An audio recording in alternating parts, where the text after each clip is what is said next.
Well, hello everyone from all of our supporters. Thank you so much. So where are we? We are here with Marielle Mays and Nuno Marquez.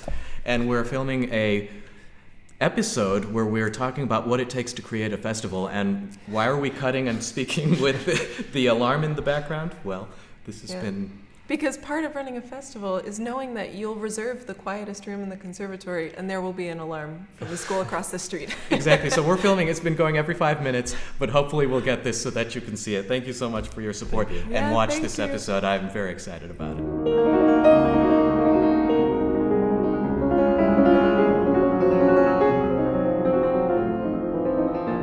Marielle and Nuno, thank you so much for being here in Porto, Portugal. Thank you for having me here. We're so happy to have you here. Yeah. So I'm delighted to have you here. You're not just running a festival, you're both incredible pianists. So before we get into how you created this festival together, for those of us who don't know, what's your relationship to each other and how did you meet? Oh, that's fun. Well, we met at a piano festival. That's true. Nuno was coming from Portugal, so he had a car and was driving faculty back and forth to the airport and hotel, and I was at the front desk helping with scheduling and meeting everybody, so we were just always there together. And after a couple of days, Nuno said, okay, well, I have to leave. So I'm starting my studies at New York University. I said, oh, really? With who are you going to study with? That's where I go to school. And he said, I'll be studying with Jose Ramon Mendez. And I said, well, we're going to see each other every day in the same studio. In the same studio? Yeah. Where did the idea come from that you wanted to get yourselves into creating a music festival, let's call it that? I knew that I wanted to create something here, specifically here. I had been away for half of my life from here, studying, traveling, and living in different countries. This was a long process, but there was an episode that was kind of the official beginning of the launch of the idea, which was one day with Marielle, we were in the Upper West Side, at City Diner on 90th and Broadway. And I remember sitting there, and it was a fall afternoon, and I told Marielle, I have this idea. Now that we have, a big burger and in front of us, I have this idea. I want to create something that I think, something like a festival. I didn't know it was going to be a festival or this festival, but that was the beginning of the idea. And Marielle looked at me very seriously and said, okay, let's do it. So that was the beginning. We knew we wanted not only a concert series, but a teaching series. Where did that idea come from? For a long time, when Nuno and I first met, of course, we were talking a lot about music, and we were playing a lot for each other, just as friends in the same teaching studio. Not just Nuno and myself, but with the other members of our studio. And we would get to talking about just the differences in our musical educations, coming from an American musical background versus a European musical background. But then both being in the same place, needing to present similar programs, for a university setting. But these differences, I think, are really where the pedagogical component of our festival came from, that we saw the merit of a lot of course, the European musical education that is very strong and so highly regarded, and the North American side, which is very different. And sometimes I would say to myself, like, I wish I had the same sort of conservatory training that you had. I wish things were more public. I wish that I was able to integrate music into my public schooling and such. But there were also merits to the American style of musical training that I had as well. So when we were thinking about the educational component of the festival, we knew we wanted to try to bring together the two sides of our trainings. We wanted to do the kind of a combination, the best of both worlds, if that was the intention, of course. Not always possible, but we have a very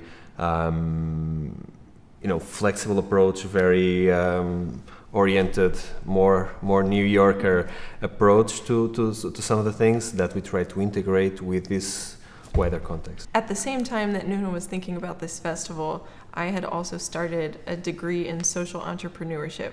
And that's because when you're at a school like New York University and everyone is saying, oh, do you go to business school? Do you go to law school? And you say, no, I have a degree in piano performance. And so I figured I'm at this big school. I might as well do something else, take some additional classes because they're available. And one of the professors at this time taught us about the 5 whys. And basically when starting entrepreneurial projects, you should ask yourself why at least 5 times. And this is something we used to do, and Nuno used to get so frustrated because I didn't really preface me asking the questions. I would just say, okay, we're doing this, why? So it started as like, of course, we're going to start this festival, why? And then maybe the answer would be like, oh, because we want to bring great musicians to Porto, and we want to bring great teachers into one place for the students. Okay, well, why? Well, because it's important to have to have engagement with different types of teachers and different international musicians. Okay, why? Like, you know, he's about to flip the table. I'm like, yeah, you know why? It's my thought at the time was that we don't need the why, because I mean, on a conscious level, because I felt that I had the whys were so ingrained in me that I knew exactly why, that I didn't even need to put into words. And Marielle was always trying to extract and stuff. And at the beginning, it took me a while to reach that place. But then I after probably the first one, we started seeing all the whys in place. And I was thinking, okay, well, she's actually right. But when you start a festival, you're going to have a mission statement that's clear, that you have memorized, that you can say in an instant, and that we have to say in English and in Portuguese all the time. And that's also what helps to get supporters. So that's kind of the principle of the elevator speech. If we're talking about the why, if we zoom out, one thing I would find intimidating if I were forming a festival is there are so many great festivals all around the world, thankfully. But then you have to find your own vision as to why you're doing this. What was your vision? Well, one part of our mission statement that we say a lot, and Nuno can expand probably more, we're not just in this beautiful place of Porto because it's home or because it's beautiful and because the food is good and there's sea and sun, which is great. Good reasons. But part of our mission is that we're here to help continue to cultivate the existing cultural scene that's here, which is very strong. And the more we get to know the city, the more we realize we're not just here to be in and out. We're here to help grow the audience of music lovers. We're here to help bring them new things, to help introduce them to new things so that they can carry on throughout the year when the festival's not here. They can carry on loving music and supporting other artistic institutions. So you're in your 8th year now of the festival. Yeah. So how has your relationship to the festival evolved in the time that you've been doing it? How has the relationship to the community evolved? I think now we are recognized and people see us as part already of the city, which is something really unbelievable. Really special for us. We present the Great Masters, the Chamber Music Series, everything else that we do, which is not the traditional like piano and dance or the specific venues. And people start appreciating this, the local people start appreciating this, and then we have a lot of following and people that come from many, many different places. And once you start feeling that this is important also for people, then it becomes something very special. So Nuno, you described the experience of somewhat being an outsider to your own place because you had lived away. I'm curious to put this question to you, Mariela, in terms of what you observe. For someone trying to create a festival, do you have to do it on home turf in order to mobilize the people that inevitably have to help?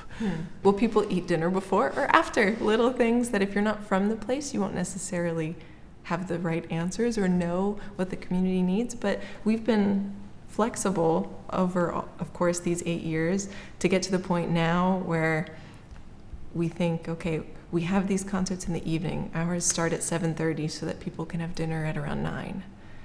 But now we have lunchtime concerts at 1 o'clock, and that is also for a different age group that want to come to concerts, but they're not night owls, even though 7:30 is not late. So little things like that.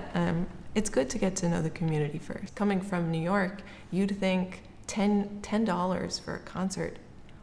That's amazing. It's unheard of.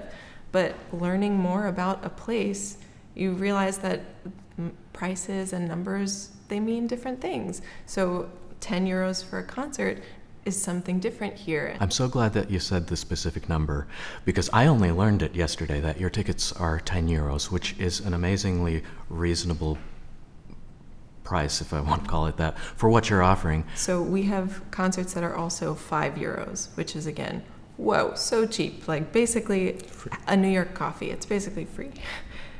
But this is a symbolic price, and what they mean by that here is that you're just saying that you're going to show up. It's your way of putting your money down so you can put it on your calendar so that we actually know how many people are going to arrive, how many glasses of wine are we going to need to serve at the end of this event. And I think that's a really beautiful phrase too, to say this is symbolic pricing, meaning we want it to be free, but we also want you to show up. It's accountability. Here's a question for you. Is there a right way to run a festival, and is there a wrong way to run a festival? It's very, very, very transparent to everyone, to people around you and to audiences mostly, when you're doing it for the wrong reasons. Before starting the festival, before all this, I was in touch with many musicians and people that had already festivals and trying to understand. And I very quickly realized that there's a very wrong way of doing this. There are people that create festivals so that they can have something to swap concerts with other people. And I once spoke to a person that gave me a master class on this. That was, you invite me to my festival, I invite you to your, you invite me to your festival, I invite you to mine. If someone offers different money, like you keep the remainder for yourself. You should have 2 festivals so that you can invite one for a certain kind of people, another one. And I was like, I finished that conversation and I thought, this is unbelievable, and this is exactly what we are never going to do, because this is not the way to do it. So you have to know why you're doing it, you have to believe in it, you have to be surrounded by people that want to do it with you and that believe in it. They really don't have to be, serving wine at a reception afterwards, but the fact that they're there and they're just so pleasant and generous with their time and with their energy, we want them to know why they're doing this too, so it helps us. So how are you selecting your artists?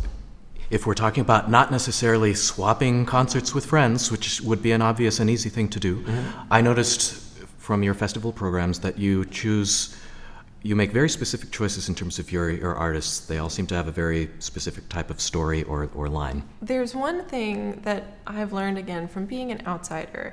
You learn that in a particular place, everyone knows the same names.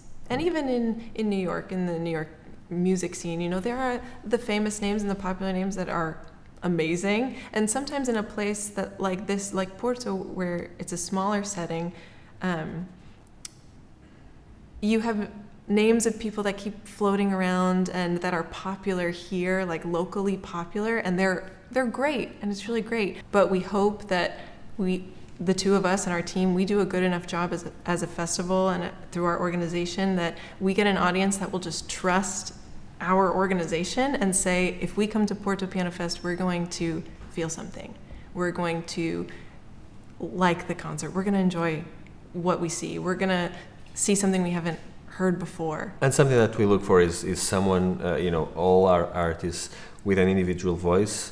I'm sick and tired, we are all sick and tired of the standard recital of that someone that goes there and fulfills the task. You play your Beethoven sonata, you play this, that, your romantic piece, blah, blah, blah, and you're done. We want unique things and we want unique artists.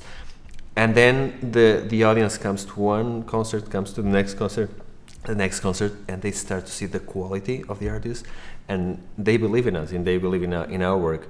Now, if you go the other route and we were doing favors to people and just trying to get our names, into somewhere else, and doing favors, and that is very transparent, and you lose the trust that you built with the audience and with your partners and institutions. We partner with all the major institutions in the city, and it's our name there. Yeah. So we are very careful. So tying everything together, forming these cultural, institutional, community connections.